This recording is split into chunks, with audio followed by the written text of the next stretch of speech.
Pessoal, olá! Gostaria de conversar com vocês hoje sobre um artigo indicado na bibliografia e que redimensiona a importância das financeiras no contexto da economia comportamental. O texto a que eu me refiro, cujo link eu vou colocar no final desse vídeo, se chama Financeiras de Crédito e Sua Regulamentação. Análise qualitativa de práticas e serviços no município de Ribeirão Preto. Esse artigo foi escrito por mim, pela professora Yara e por colegas de vocês, do grupo de pesquisa e extensão sobre endividamento, e publicado na revista da Procuradoria-Geral do Banco Central. Por que nós temos um título em que a expressão financeiras aparece entre aspas? Na regulamentação das instituições financeiras, não existe uma terminologia específica que vá falar de financeiras. Existem as SCFIs, que são Sociedades de Crédito, Financiamento e Investimento, que é a roupagem jurídica que abrange a maior parte dessas, entre aspas, financeiras. Essa é uma perspectiva técnica do conteúdo de financeiras. Existe uma perspectiva mais realista que abrange nessa nomenclatura não técnica os braços voltados para empréstimos de pequeno valor para as pessoas mais pobres. E é nesse sentido não técnico que nós nos referimos ao fenômeno das financeiras no município de Ribeirão Preto. Financeira encontra como sinônimo a expressão lojinha de crédito, a expressão portinha de crédito, a expressão loja de crédito. E muitas vezes aparece no cenário urbano ao lado da grande instituição financeira bancária. Muitas vezes pertencendo, inclusive, ao mesmo grupo econômico. Então, não é raro nós vermos conglomerados econômicos que têm a sua versão para o público de alta renda e as suas ramificações para o público de baixa renda. A literatura internacional vai chamar esse tipo de instituição financeira de banco do gueto. Por quê? A figura do gueto é pejorativa nesse sentido.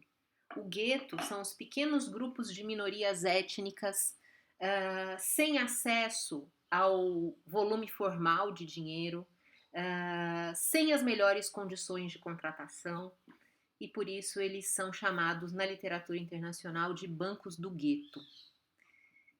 Vamos conversar sobre a estrutura desse artigo. Existe um levantamento empírico, e da constatação desse levantamento empírico no município de Ribeirão Preto, com potencial capacidade de expansão para grande parte do Brasil, nós encontramos 3 achados destacáveis. Primeiro, como se organizam e se remuneram as empresas conhecidas popularmente como financeiras.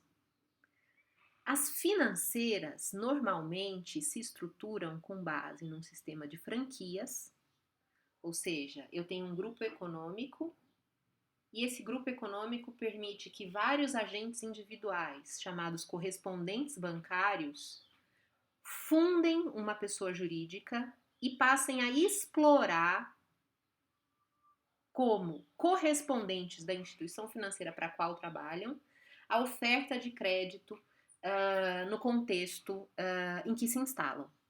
Então a gente já vai ter uma primeira característica daí, que é a possibilidade desses braços voltados para a baixa renda terem uma alta perfusão entre o público de baixa renda.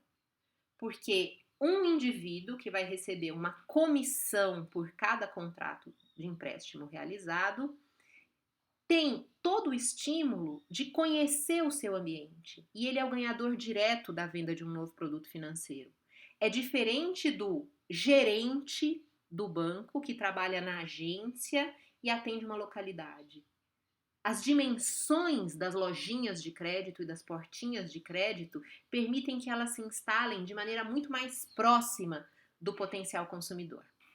Isso aparece recentemente de maneira mais dramática na propaganda de uma empresa voltada para o público de baixa renda durante a pandemia de 2020, em que a promessa era fazer do serviço de intermediação bancária e de empréstimo uma espécie dos produtos Avon ou Mary Kay. Por quê? Uma pessoa física poderia ser o intermediário.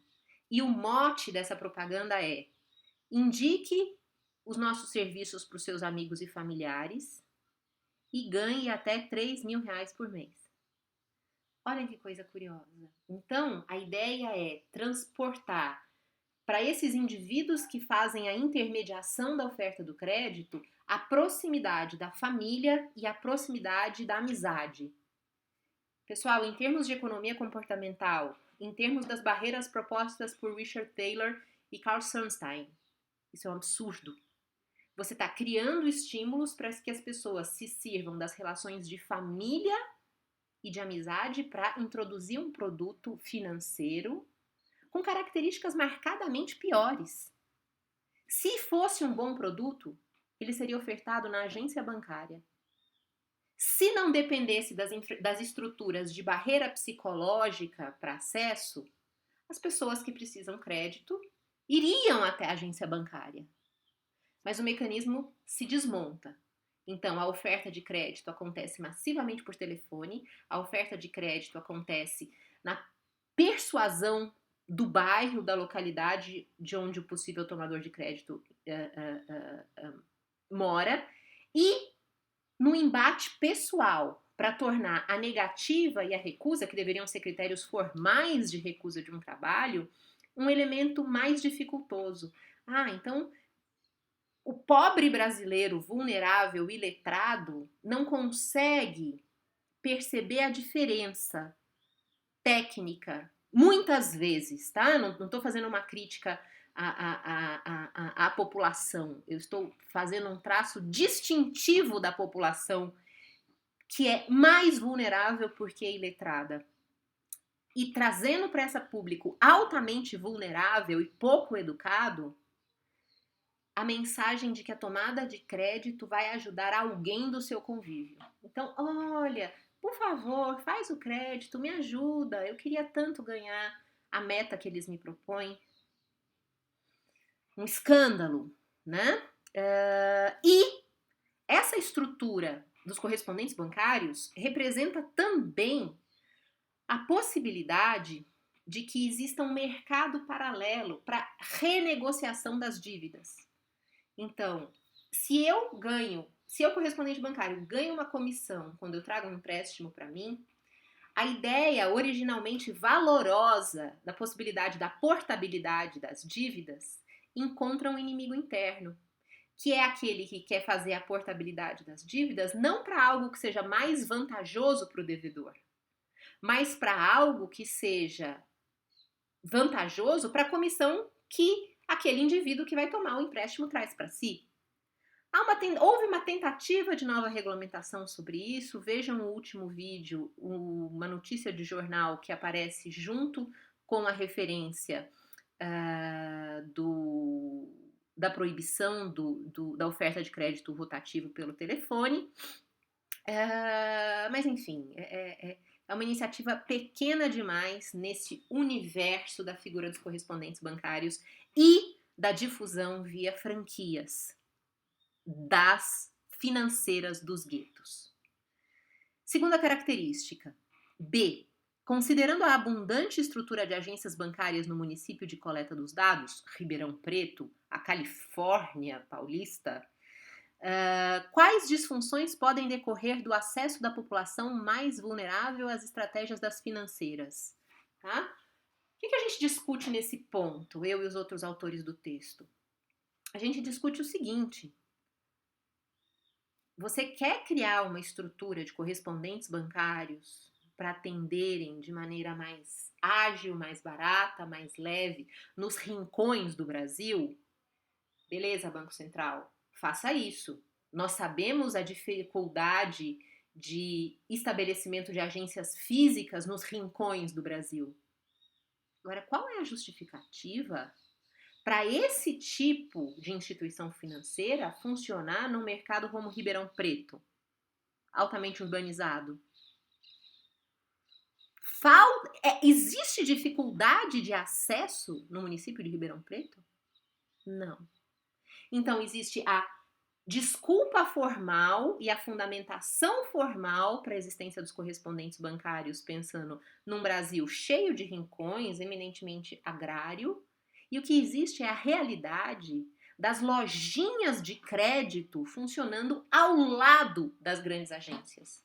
Inclusive porque as pessoas vulneráveis se sentem intimidadas com as grandes agências, mas se sentem incluídas pela busca dos administradores dessas lojinhas, seus correspondentes bancários. Então, qual é a função institucional do correspondente bancário numa cidade como Ribeirão Preto? Será que seria melhor que fosse proibido existir a figura do correspondente bancário em áreas urbanas? Por que não? Porque sim. Porque nas grandes instituições financeiras eu tenho medidas de compliance, eu tenho medidas de ordenação do funcionamento da máquina administrativa da empresa, eu tenho medidas que limitam eticamente a quantidade de vezes que eu deva ligar para insistir na oferta de um telefonema.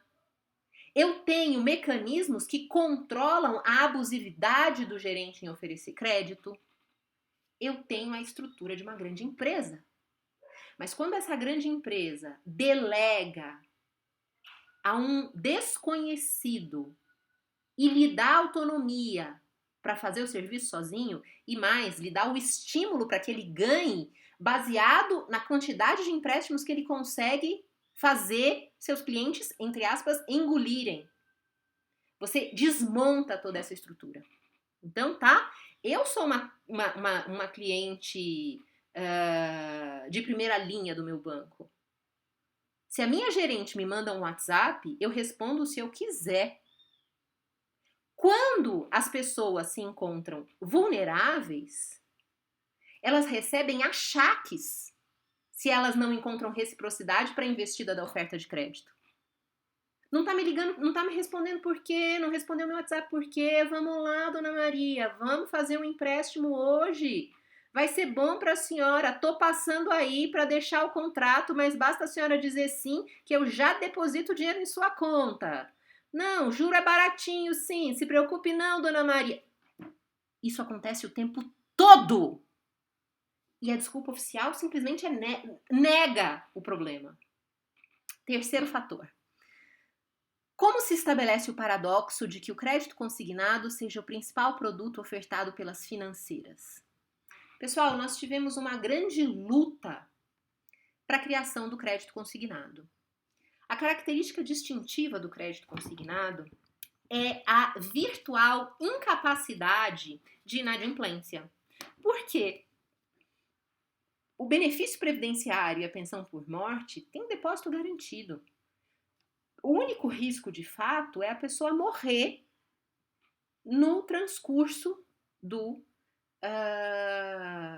contrato, ok? E ainda assim existem seguros que fazem com que essa possibilidade se torne um risco muito insignificante.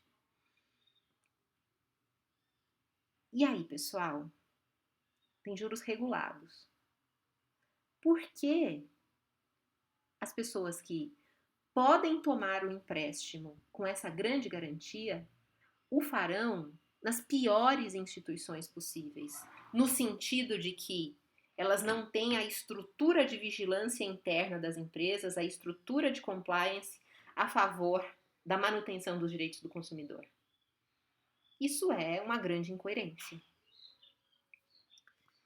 Existe um último achado da literatura que eu recomendo que vocês olhem com atenção.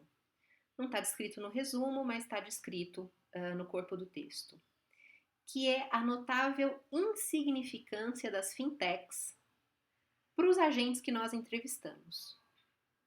Existe uma grande aposta de que o relativo sistema fechado bancário brasileiro, com juros em parte associados à concentração de mercado, possa encontrar um novo equilíbrio com o avanço das fintechs, que é uma expressão que contrai financeiras e tecnologia. Então, são os bancos digitais.